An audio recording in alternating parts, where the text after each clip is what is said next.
അസ്സലാമു അലൈക്കും വറഹ്മത്തുള്ളാഹി വബറകാതുഹു. ഗൾഫ് നാടുകളിൽ തണുപ്പ് തുടങ്ങിക്കഴിഞ്ഞു.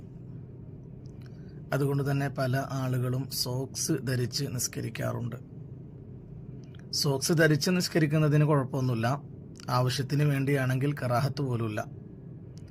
എല്ലാവർക്കും അറിയാം, സോക്സ് ധരിക്കാതെ കാലിൻ്റെ പള്ളയൊക്കെ സുജൂദിൽ വളരെ ഓപ്പണായിട്ട് വെക്കുന്നതാണ് ഏറ്റവും പ്രധാനപ്പെട്ട സുന്നത്ത്. എന്നാൽ ഒരാൾക്ക് തണുപ്പ് സഹിക്കാൻ കഴിയൂല, അല്ലെങ്കിൽ കാലിന് ബുദ്ധിമുട്ടുണ്ടാകും എന്നുണ്ടെങ്കിൽ സോക്സ് ധരിക്കുന്നത് കൊണ്ട് യാതൊരു കുഴപ്പമില്ല. സോക്സ് ധരിച്ച് നിസ്കരിക്കാം, നിസ്കാരം സ്വഹീഹാകും.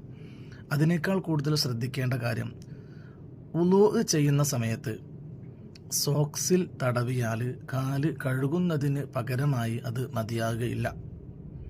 അത് 4 മദ്ഹബിലെ ഇമാമിങ്ങളും അങ്ങനെ തന്നെയാണ് പറഞ്ഞിട്ടുള്ളത്, മതിയാകുകയില്ല എന്ന.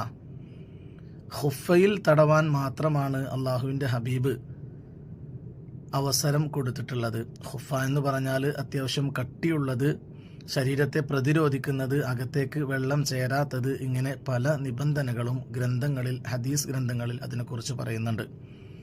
അപ്പോൾ 4 മദ്ഹബിൻ്റെ ഇമാമിങ്ങളും ഈ പറയപ്പെട്ട നിബന്ധനകളൊക്കെയുള്ള സോക്സിൽ മാത്രമേ തടയാവൂ, അതിൽ തടവിയാൽ മാത്രമേ ശരിയാവുകയുള്ളൂ എന്ന് തന്നെയാണ് പറഞ്ഞിട്ടുള്ളത്.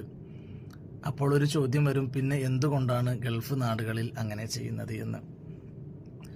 പലരും മദ്ഹബ് എന്നതിനപ്പുറം ഇവിടെ അംഗീകരിക്കുന്ന പല പണ്ഡിതന്മാർ, ഇബ്നു തൈമിയ, ഇബ്നുൽ ഖയ്യിം, ഇബ്നു ബാസ് റഹിമഹുമുല്ലാഹ്, അവരെ പോലെയുള്ള പല പണ്ഡിതന്മാരും അവരുടെ അവസാന കാലത്ത് എഴുതിയ ഫത്താവ പോലെയുള്ള ഗ്രന്ഥങ്ങളിൽ ഇത്തരം സോക്സിൽ തടവി വുളൂ ചെയ്താൽ വുളൂ സഹീഹാകും എന്ന അഭിപ്രായം രേഖപ്പെടുത്തിയിട്ടുണ്ട്. അതിനെ അംഗീകരിച്ചുകൊണ്ടാണ് അവരപ്രകാരം ചെയ്യുന്നത്.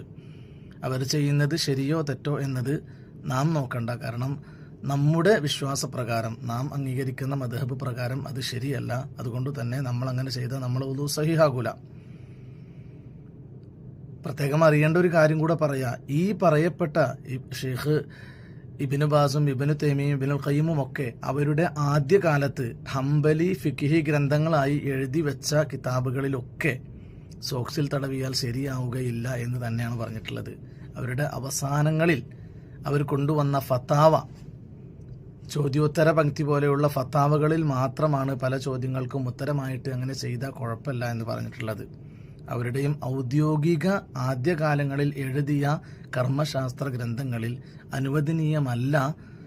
ഈ ഖുഫയുടെ അതേ നിബന്ധനകളൊക്കെ ഉള്ള സോക്സിൽ മാത്രമേ തടവാവൂ എന്ന് തന്നെയാണ് പറഞ്ഞിട്ടുള്ളത്.